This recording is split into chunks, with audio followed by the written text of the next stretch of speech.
Father, we thank you for the second Sunday in the month of January. Blessed be God for what you said to do in our life this year. Throw your weight around, O God, in our meetings, O God, and prove yourself that you are God indeed. Let there be testimony in Jesus' name. Amen. Hallelujah. Amen. Happy Sunday, second Sunday in the month of January. And the year is running now because before you know we are out of January, we are looking at February. Hallelujah. But I want to bring a short word to you today that there is nothing that will happen this year. You are a winner. Because the grace and mercy of God will speak for you and will bring favor. The grace that produces favor for us. Say to yourself, I am a winner. Amen. Hallelujah. Praise Jesus. Now, like I said on Thursday, you need to pick my message on Thursday. I say, teach us to pray. And let me reiterate, and I said that this year, beginning of this year, many churches are doing, some are doing 7 days prayer and fasting, some are doing 14 days, some are doing 21 days, some are doing 40 days, some are doing 70 days. It depends on their capacity. But it's not just a religious thing, but it's to actually awaken us to reality about life and how God can go with us through this journey of life. And I begin to look at the disciple of John, you know, how John taught them to pray. And the disciple of Jesus said, teach us how to pray, as John also taught his disciple how to pray. So if you've not actually watched that message on Thursday, you need to pick it up in our YouTube channel, Teach Us to Pray. It's a call to prayer. It's a call that will strengthen you to enter the next level in life. It's a call that will make you strong and not be afraid. It's a call that make you focus in life. This year, 2022, is your year that God will move you forward. Every obstacle on the way, it will be removed. Hallelujah. Praise Jesus. Now, let me start this today's Sunday by looking at another important topic. Now, I want to actually look at one of the book of Paul the Apostle. Paul the Apostle. Paul began to write in the book of Romans, and if you look at chapter 1 of Romans, he was actually teaching and explaining what he went through in his journey of ministry. Now, he began to say in chapter 1, say, I am a debtor to the Greeks. So he said, I am committed to preach the gospel. And he reached out to the Gentiles. And also, Paul did a lot of great work for the children in his days, God in his days. Now, he laid a strong foundation. And where I'm going to today is where Paul finished speaking to them, he said, but let me now show you your advantage you have in Christ. Let me now show you the edge you have above those who don't know Jesus. Now, as a matter of fact, Paul didn't actually meet Jesus face to face. But because of his encounter he had with Jesus, that is why he wrote almost half of the New Testament. And so today I'll be looking on Acts chapter 8 and verse 28. Now, if you want to title my message, you could actually title it More Than a Conqueror. More Than a Conqueror. That is the title of my message. Now, let me begin to read Acts chapter 8, verse 28. It says, and we know that all things work together for good to those that love the Lord, to those that love God. When you love God, everything will work for the good for you. You see, and we know that all things work together for good to them that love God, to them who are called according to his purpose.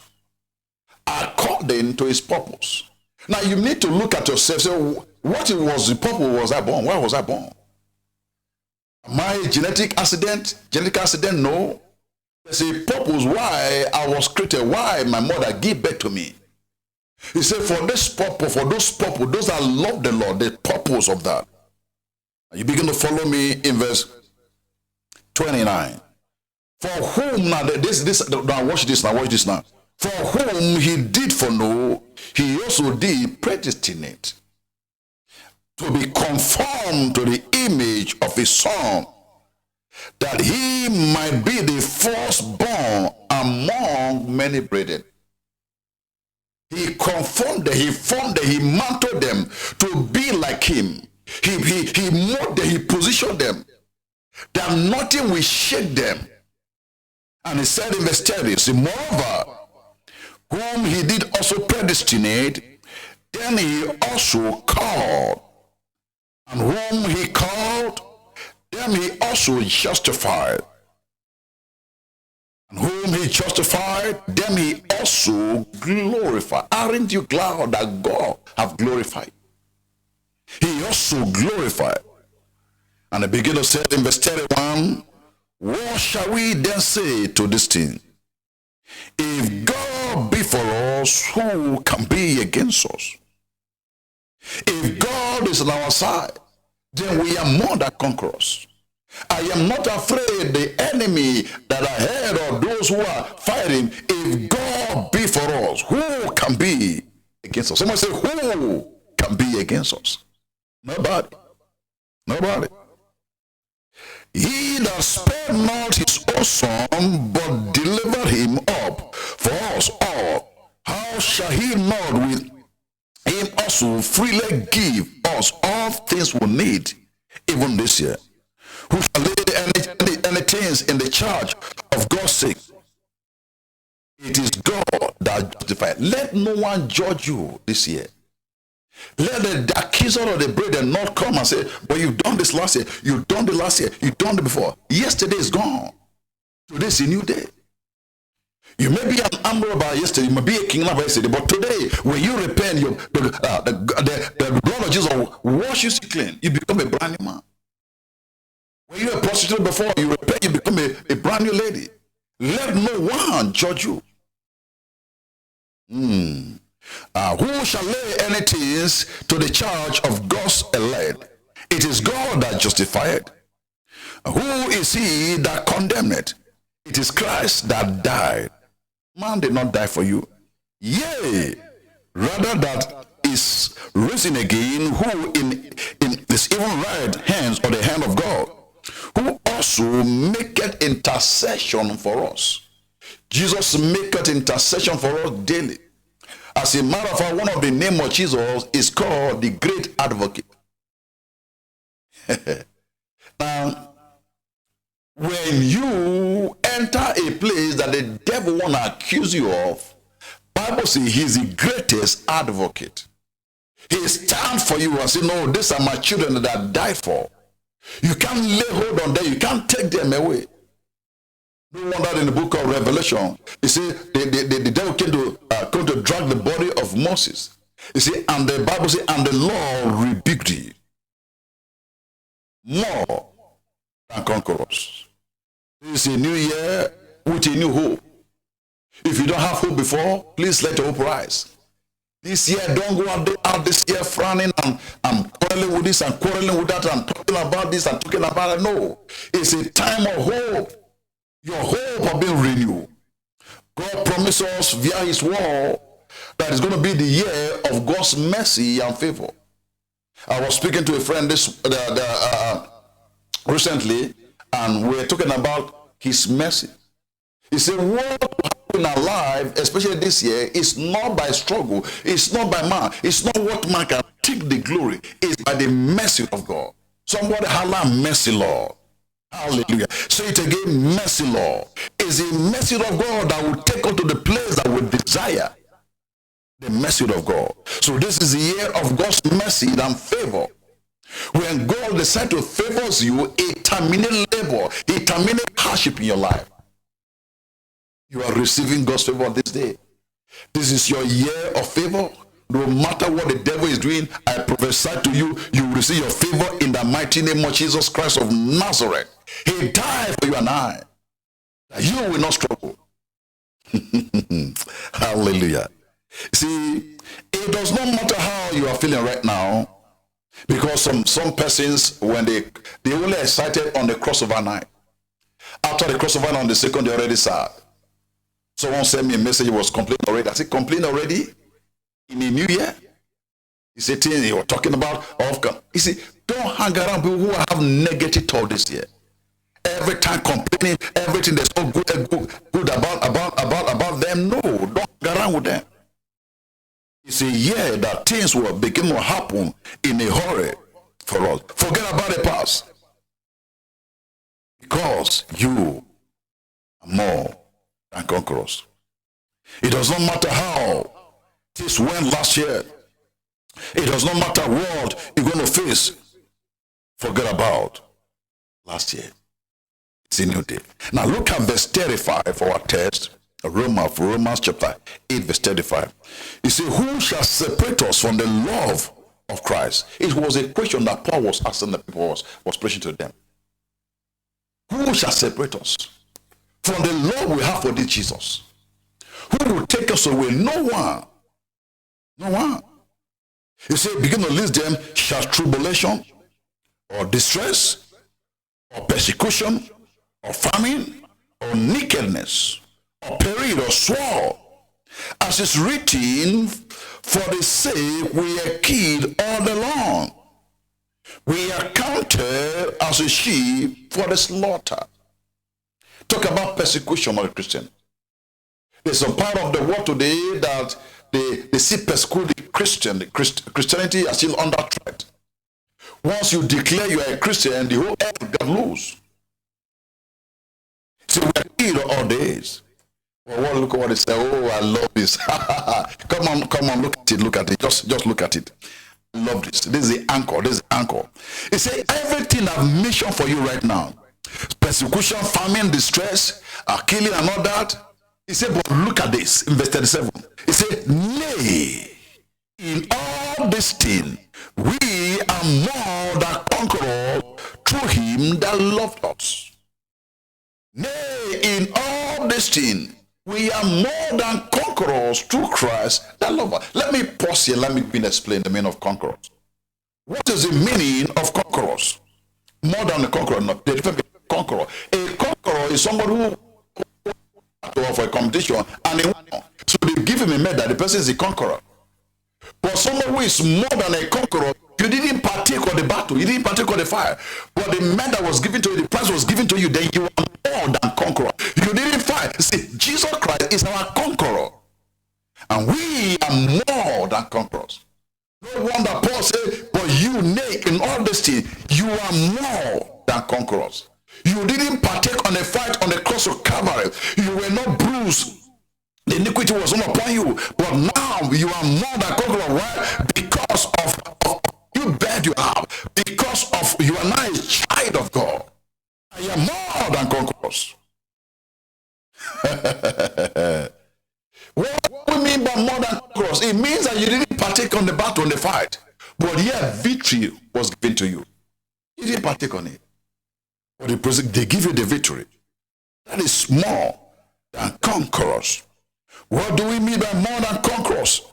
It means when you face life, with this understanding that you have, that we are not alone in this battle, but God is with us that can give us victory. He gives us victory. Victory is mine. There's a song like that says, victory is mine. I told Satan, you are under my feet. Victory today is mine. Declare to the devil, to the Satan, that you are under my feet, then victory is mine. When I talk about ye shall step upon scorpion and scorpion, serpent and scorpion, it was talking about the demon forces. They are below you. Never allow any enemy to make you feel belittled this year. You are more than conquerors through Christ that love us. Hallelujah.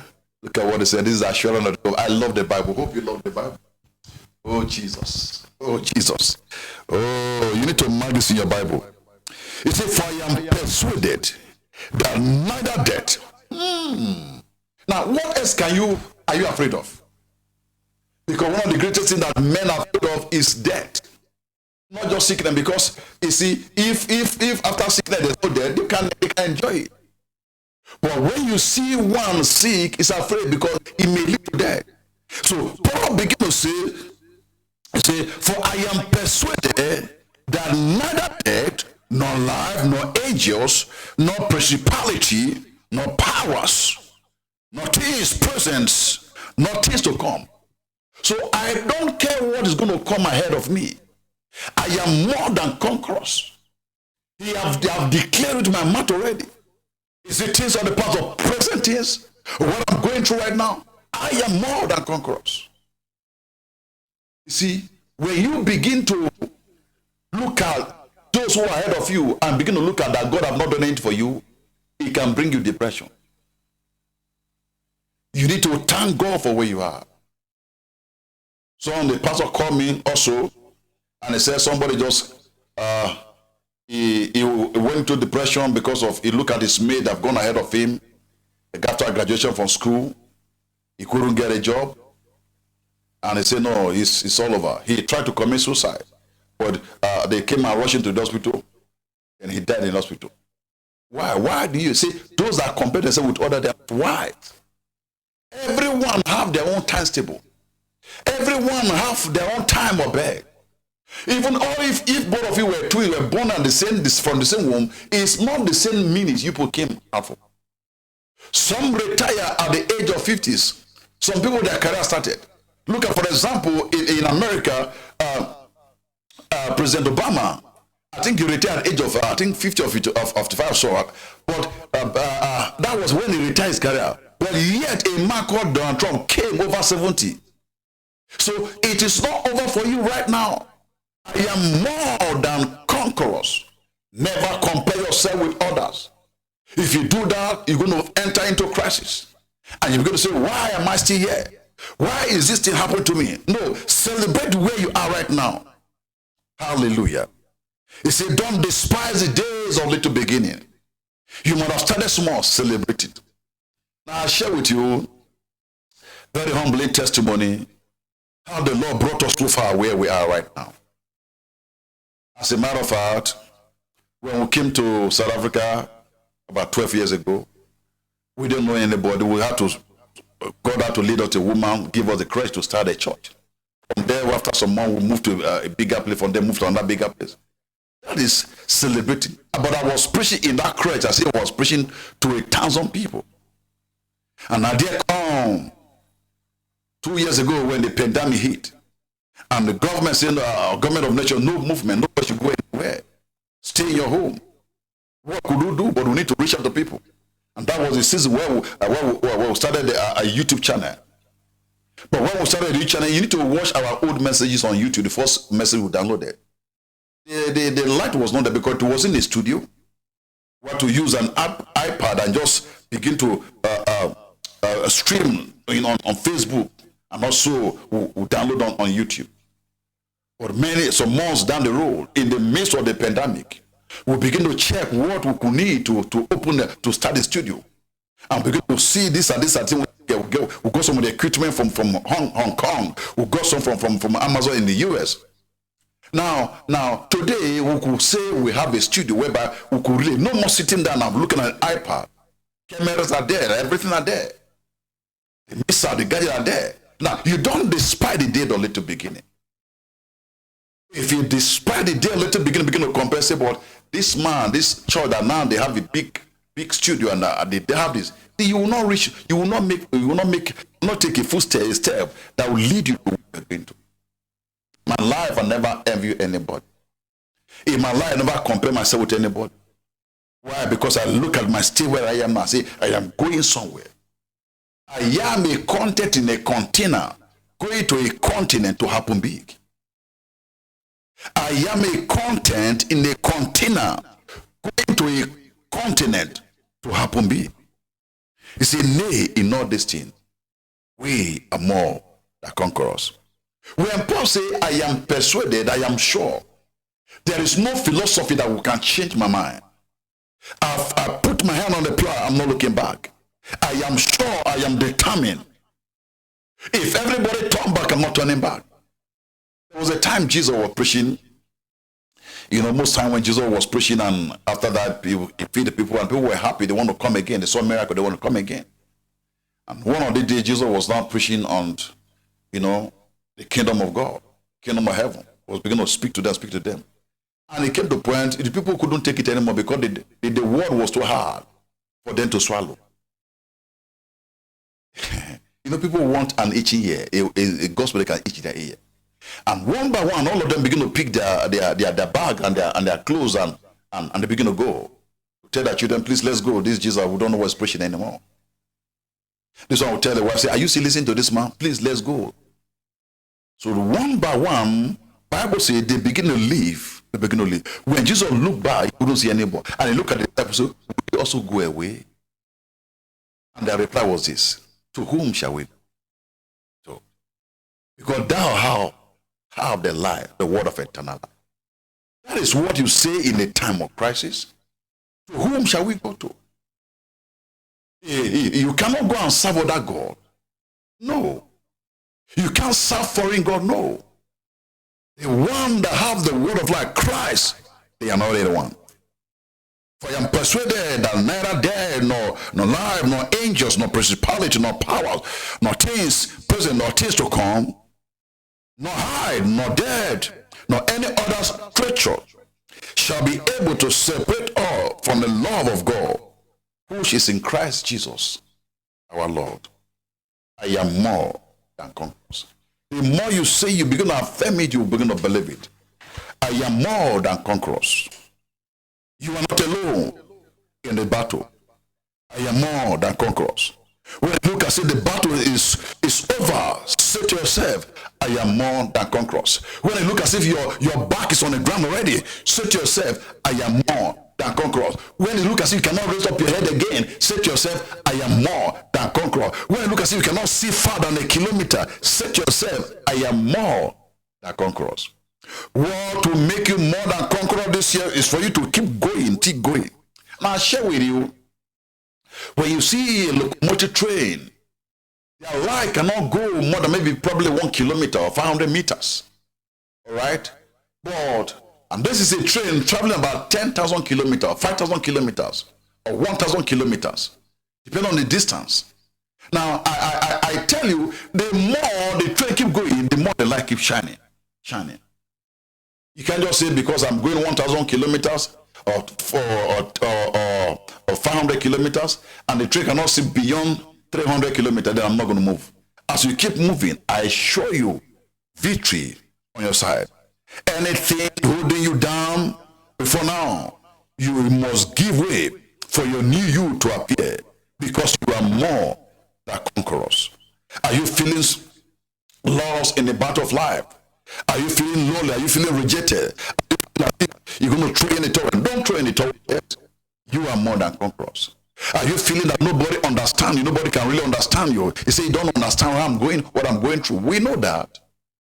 You are more than conquerors. You see, let me tell you this.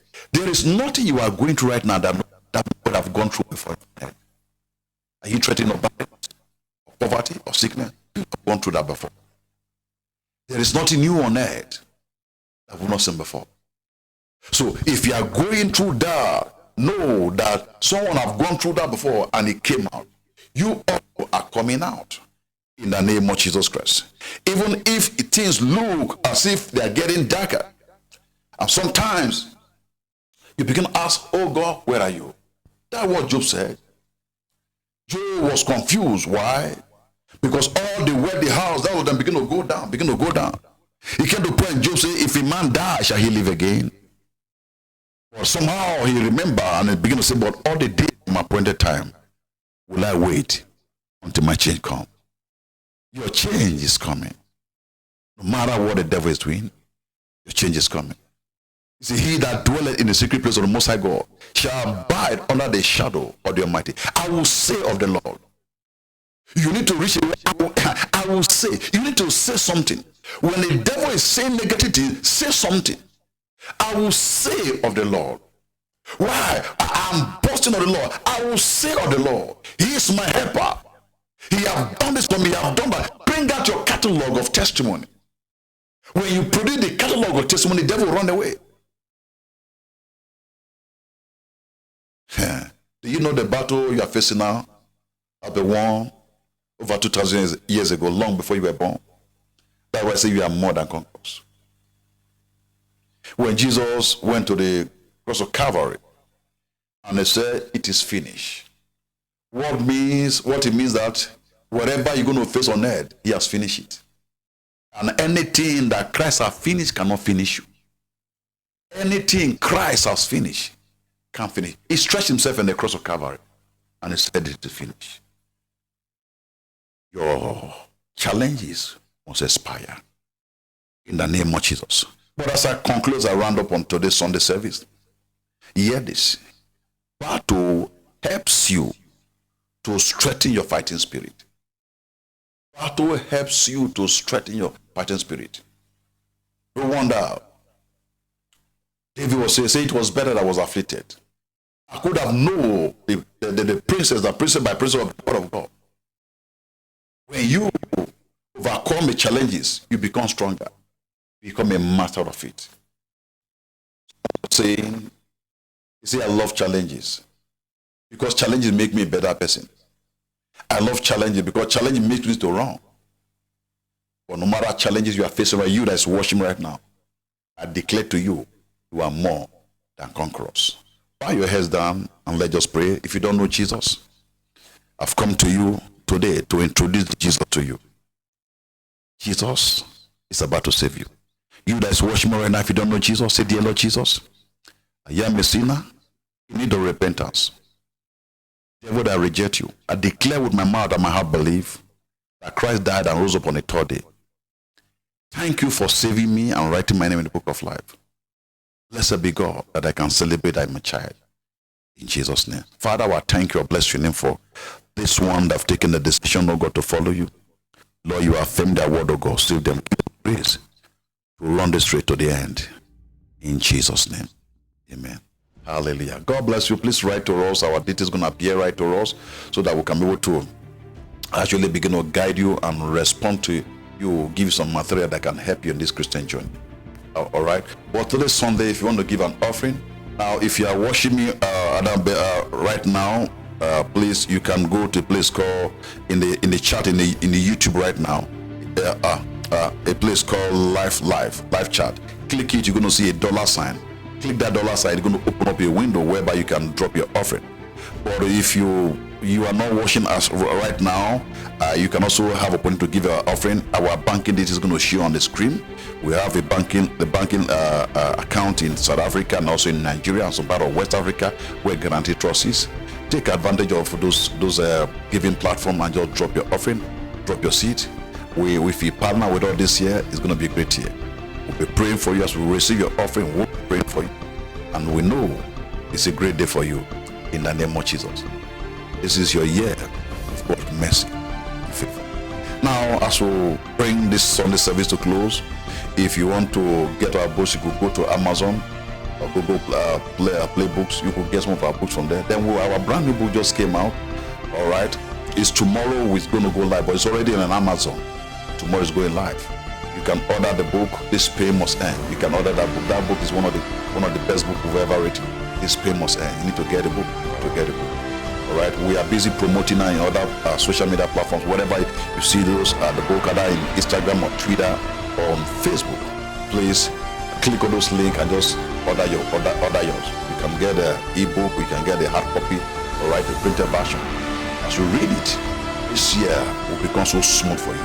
You're going to drive on an automatic car. This is not manual. Hallelujah. Praise Jesus. Now, the Lord bless you. May the Lord keep you in the name of Jesus. Please don't forget, hook up with us on Thursday. It's a new work coming because we're in a season of fasting and prayer. Amen. But remember this, no matter what matters, the same God still at work in your life. I see you at the top. Shalom.